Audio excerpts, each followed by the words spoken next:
প্রথম সকলকে শুভেচ্ছা ও অভিনন্দন জানিয়ে শুরু করছি আজকের ভিডিও। আজকে আমাদের বিষয়টি হচ্ছে নবম দশম শ্রেণীর অনুশীলনী 5.1-এর আমরা দুটি অঙ্ক নিয়ে আলোচনা করব।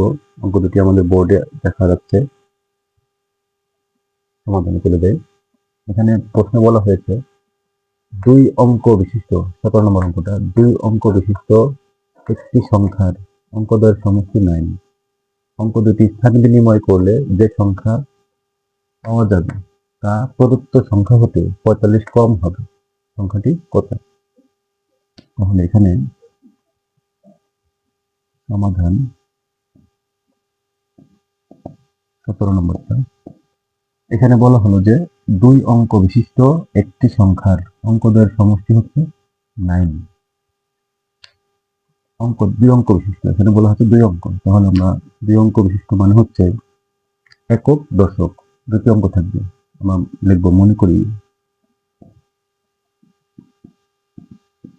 একক স্থানীয় অঙ্ক, একক স্থানীয় অঙ্ক হচ্ছে এক্স। এরপরে দশক স্থানীয় অঙ্ক,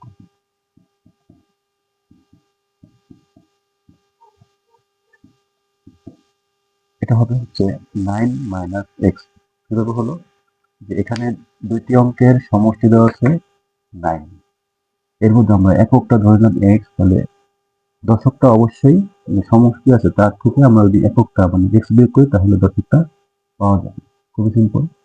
সমষ্টি থাকলে একক যেটা ধরবো সেটা যদি আমরা মোট থেকে বাদ দিয়ে দিই, সমষ্টি থেকে বাদ দিয়ে দিই, তাহলে আমরা দশকটা পাবো। খুবই সহজ বিষয়। এখন দেখবো সুতরাং সংখ্যাটি।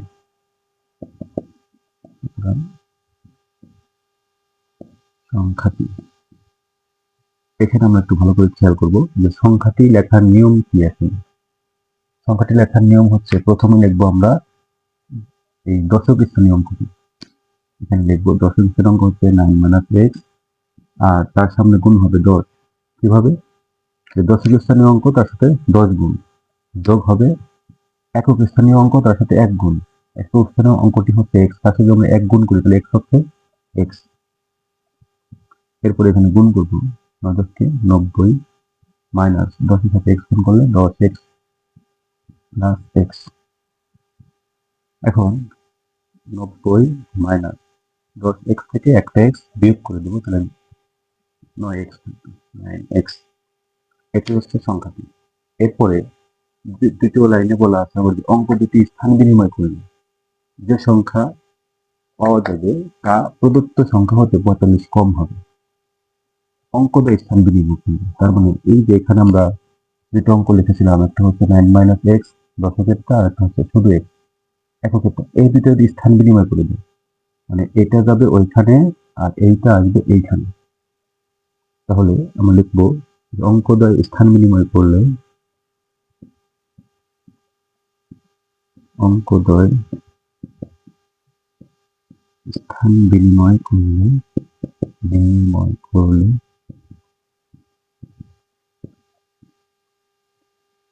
স্থান বিনিময় করলে সংখ্যাটি হবে সমান। এখানে আমরা খেয়াল করবো স্থান বিনিময় মানে হচ্ছে এই দশকটা যাবে এককের জায়গায় আর এককটা আসবে দশকের জায়গায়, আর সব ঠিক থাকবে। আমরা 10 ঠিক থাকবে, তার সাথে আসবে একক x প্লাস এটা যাবে শেষে 9 - x। এখন আমরা 10x থেকে একটা x বিয়োগ করে দিব, তাহলে এখানে 9x হবে প্লাস এটা হবে 9। এখন হবে প্রশ্ন মতে,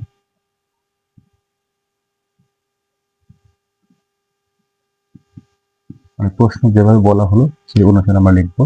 এখানে বলেছিল যে অঙ্ক দুটি স্থান বিনিময় করলে যে সংখ্যা পাওয়া যাবে, তাহলে স্থান বিনিময় করলে আমরা কি পেলাম? এটা পেলাম। এটা হবে যদি লেখা আছে যে তা প্রদত্ত সংখ্যা হতে 45 কম হবে, তার মানে এটা সমান এই যে প্রদত্ত সংখ্যা হলো আগেরটা, এটা থেকে 45 কম, তার মানে 90 - 9x। 45 কম মানে হচ্ছে 45 বিয়োগ হবে, এই হচ্ছে বিষয়টা। এখন আমরা এখান থেকে x এর মানটা বের করব। সমাধান করে দেবো। 9x এপাশে -9x বামে হবে +9। এরপর এখানে এই 90 থেকে 45 বিয়োগ করে দেবো, তাহলে 45 হবে। 90 থেকে 45 বিয়োগ করলে 45। আর এইখানে যে +9 এপাশে হবে -9। 9x আর 9x যোগ হয়ে যাবে 18x। আর এখানে যদি বিয়োগ করা হয় 45 থেকে 9 বিয়োগ, তাহলে হবে 36। এরপরে x সমান 36/18, তাহলে 18 দিয়ে 36 ভাগ করলে 18 দুগুণে 36, তখন 2 আসবে। x এর যে মানটা পেলাম সেটা হলো 2। এখন আমাদের এখানে পেয়েছে সংখ্যাটি কত, তাহলে এইখানে আমরা সংখ্যাটি লিখেছি, এই জায়গায় x এর মানটা বসিয়ে আমরা সংখ্যাটি পেয়ে যাবো। এখানে লিখবো, সুতরাং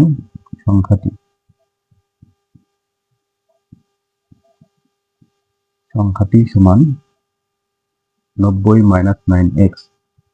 90 - 9x, x এর মানটি হচ্ছে এখানে 2, গুণ করে দিব 2 × 18। 90 থেকে 18 বিয়োগ করলে হবে 72। এটি হচ্ছে আমাদের সংখ্যাটি, তার মানে এটা হচ্ছে আমাদের অ্যান্সার। এই হলো 17 নম্বর অঙ্কের সহজ সমাধান। খুবই সিম্পল এবং খুবই ইম্পর্টেন্ট এই অঙ্কগুলো। এরপরে দেখি পরের অঙ্কটা, 21 নম্বরটা।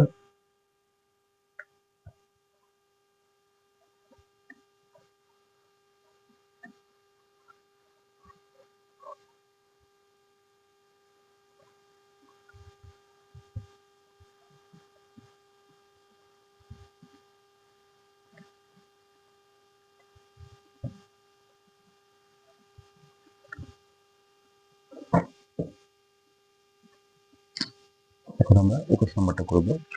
21 নম্বরে বলা হয়েছে একটি লঞ্চে যাত্রী সংখ্যা 47। একটি লঞ্চে যাত্রী সংখ্যা 47, মাথাপিছু কেবিনের ভাড়া ডেকের ভাড়ার দ্বিগুণ।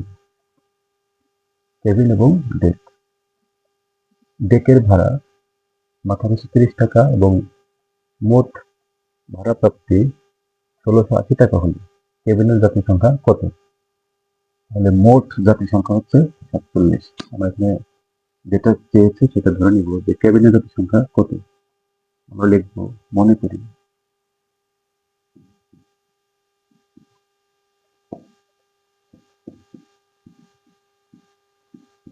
কেবিনের যাত্রী সংখ্যা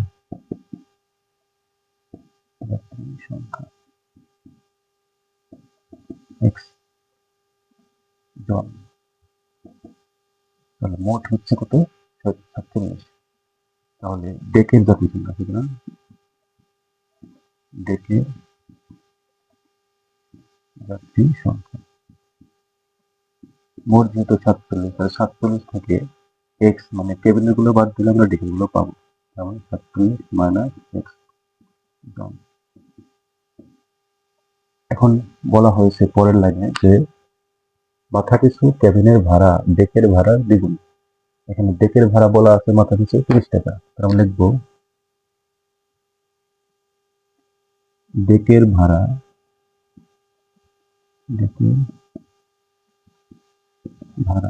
মাথাপিছু 30 টাকা হলে কেবিনের ভাড়া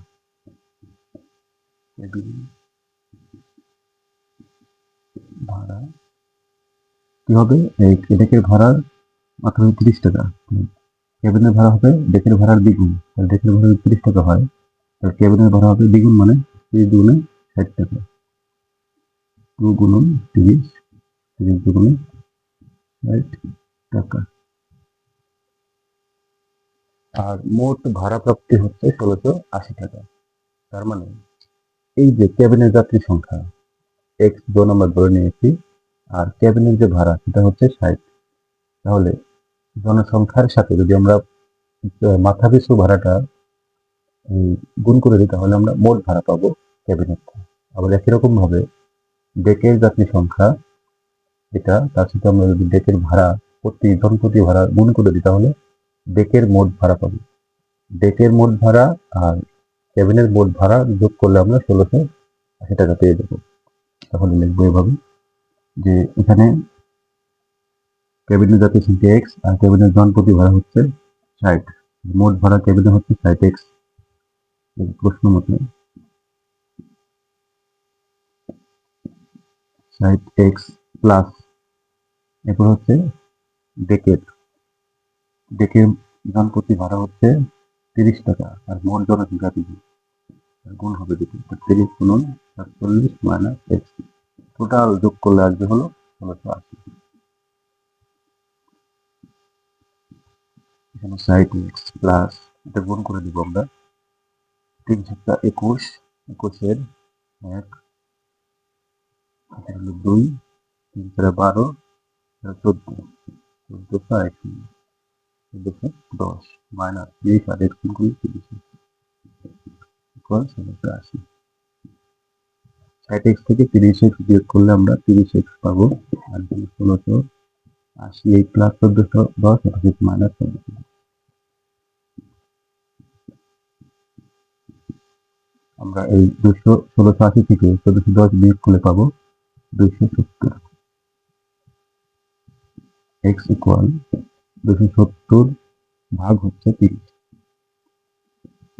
এখানে যদি আমরা ভাগ করে দিই তাহলে পাবো 270 কে 30 দিয়ে ভাগ করলে 9 পাবো, তার মানে x এর মান হচ্ছে 9। কেবিনের জাতীয় সংখ্যা পেয়েছিল আর x এর মানটা আমরা ধরেছিলাম, সেই মানটা আসলো 9। সুতরাং কেবিনের জাতীয় সংখ্যা